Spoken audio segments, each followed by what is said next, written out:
네, 라인 사태 관련해서 최근 좀 논란이 있었죠. 그 라인은 일본의 국민 메신저라고 불리는 모바일 메신저입니다. 일본에서 사용자가 한 1억 명 정도 된다고 하고 일본 국민 80% 정도가 가입되어 있다고 해요. 2011년에 일본에서 서비스를 시작했는데 당시에는 네이버에서 서비스를 하다가 2019년도에 일본의 소프트뱅크랑 경영 통합을 하면서 지금과 같은 50대 50 지분 형태로 운영을 하고 있죠. 이거를 이제 최근에 개인정보 유출 사건이 터지면서 일본 정부가 이거를 네이버 쪽에 사실상 손 떼라 이 식으로 압박을 하면서 좀 논란이 일었어요. 물론 지금 사태는 어느 정도 좀 일단락된 상황입니다. 오는 7월 달에 라인을 운영하는 라인야후가 일본에 내야 하는 행정지도 보고서에 일단 지분 관련 내용은 포함되지 않는 것으로 지금 일단 파악이 됐고요. 그리고 우리 정부 입장도 대단히 강경합니다. 최근에 성태훈 대통령실 정책실장이 관련해서 앞으로도 정부는 우리 기업이 해외에서 어떠한 차별적 조치나 기업 의사에 반하는 부당한 대우를 받지 않도록 면밀하고 강력하게 대응해 나갈 것입니다. 라고 강조를 했죠. 근데 아직 사태가 끝난 건 아닙니다. 그 네이버 쪽에서 소프트뱅크와 이제 지분 협상을 할 것 같은데 그 과정에서 일본 정부가 또다시 이런 압박을 가할 수도 있습니다. 우리가 이제 계속 지켜봐야 될 부분이 바로 그거고, 오늘 이 시간에는 이 라인 사태 관련해서 좀 더 자세하게 이것저것 좀 알아보는 그런 시간을 가질까 합니다.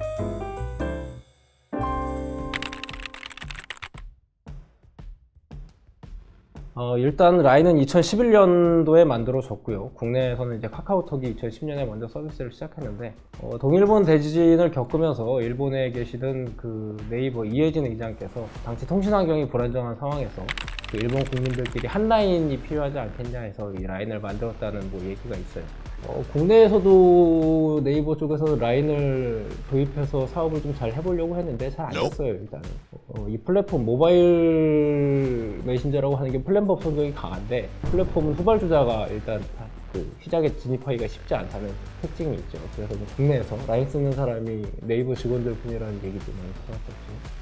당시에 그 네이버의 대외 협력 담당하는 직원들도 카카오톡 아이디가 없었어요. 제가 그때 네이버 출입을 했었는데 카카오톡 아이디가 없어가지고 당시 바쁘니까 전화도 잘 안 받고 해도 라인으로 연락하면은 거의 뭐 수초 안에 연락이 오고 뭐 그랬었던 기억이 나는데 당시에 이 사람들 얘기를 들어보면은 그 당시 그 방수도 안 되는 핸드폰을 비닐봉지에 싸가지고 샤워할 때도 갖고 들어가가지고 사내 메신저처럼 쓰이니까 업무 지시나 연락, 카톡이 오면 라인이 오면은 즉각 답변하고 그랬다고 하더라고요.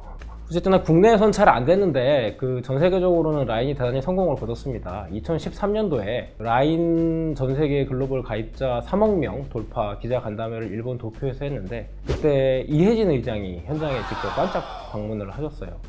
저도 그때 현장에 있었는데 이해진 의장이 공식 석상에 나오신 게 12년 만이라고 그랬거든요. 그러니까 그만큼 그 네이버에서도 라인 사업에 공을 들였다는 뭐 그런 의미였던 걸로 기억을 합니다. 한 가지 재밌는 것은 이제 라인이 전 세계로 퍼져나가는데 국내 카카오톡도 굉장히 그 영향을 많이 미쳤어요. 2015년, 16년 그때쯤에 네이버 관계자랑 밥 먹다가 아니 국내에서 이렇게 카카오톡이 성공을 하는데 라인은 잘 안 된다. 좀 부럽고 좀 안타깝고 그러지 않느냐 이렇게 물어봤더니 막 그 네이버 담당 직원이 아니 우리가 글로벌리하게 사용자가 더 많기 때문에 그 국내에서 카카오톡이 성공한 서비스를 딱딱 가져다가 글로벌리하게 쫙 뿌리면 돈을 우리가 더 많이 번다. 뭐 그렇게 얘기했던 기억이 나네요.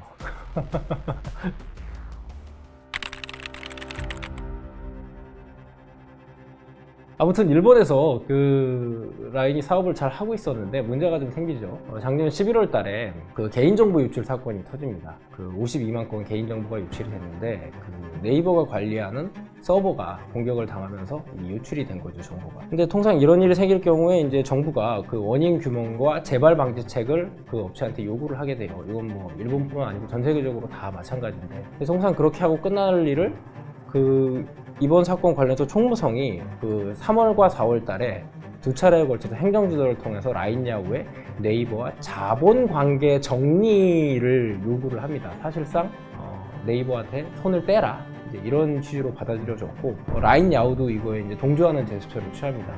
그러면서 그 라인의 아버지라고 불리는 신중호라는 분이 계신데 지금 그 최고 제품 책임자를 맡고 계시는 분인데 사실상 그 사내이사에서 해임을 하게 됩니다.